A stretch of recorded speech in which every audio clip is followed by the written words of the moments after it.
जहां एक तरफ देश में आजादी की लड़ाई लड़ी जा रही थी, तब उस वक्त कौन जानता था कि छुआछूत जात पात की चपेट में पड़े बिहार के गया जिले के महाकार गांव के महादलित मुसहर परिवार में एक ऐसे बच्चे का जन्म होगा जो आगे चलकर मुख्यमंत्री की गद्दी पर बैठ पूरे बिहार का नेतृत्व करेगा।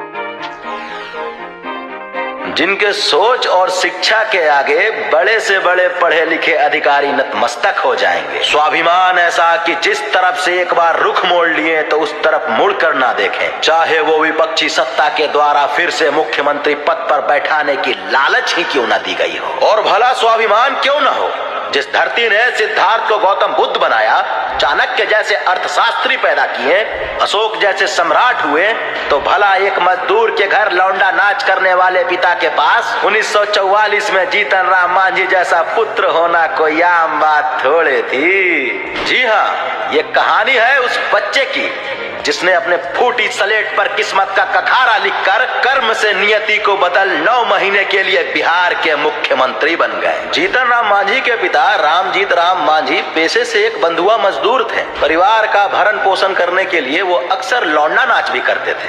150 से अधिक भजन उन्हें मुजवानी याद थी। माँ सरस्वती की कृपा ही थी इन पर, वरना एक अनपढ़ होकर कला की इतनी शालीनता से परख कोई आम इंसान थोड़े रख सकता है। पिता के साथ मजदूरी में जीतन भी हाथ बटाते थे, लेकिन उस छोटे से जीतन के भीतर एक अलग ही ज्वाला पनप रही थी। शिक्षा ग्रहण करने की जिज्ञासा जब जीतन की बढ़ती गई तो संघर्ष करते हुए वो नन्हा सा मजदूर खुद को कभी मजबूर समझा ही नहीं। बहरहाल कई सालों के कड़ी मेहनत के बाद 1966 में एक महादलित परिवार का लड़का इतिहास ऑनर से स्नातक की डिग्री प्राप्त कर अपने जिले का पहला मांझी साक्षर हुआ। अपनी जीविका चलाने के लिए जीतन राम मांझी ने लगभग 14 साल सरकारी दफ्तर में क्लर्क के पोस्ट पर काम भी किया। पर आत्मा तो तभी तृप्त होती है जब वो काम पूरा हो जाए जिस मकसद से ऊपर वाले ने हमें इस धरती पर भेजा है। जीतन राम मांझी जिस महादलित परिवार से आते थे, उसके लिए समाज में फैली ऊंच नीच, भेदभाव, पिछड़ापन को देख वो स्वाभिमानी आत्मा भला कैसे शांत हो सकता था। और तभी उन्होंने तय किया कि बिना राजनीति में गए वो अपने समाज का उद्धार कभी नहीं कर पाएंगे, और राजनीति को ही अपना संपूर्ण जीवन का लक्ष्य बना डाला।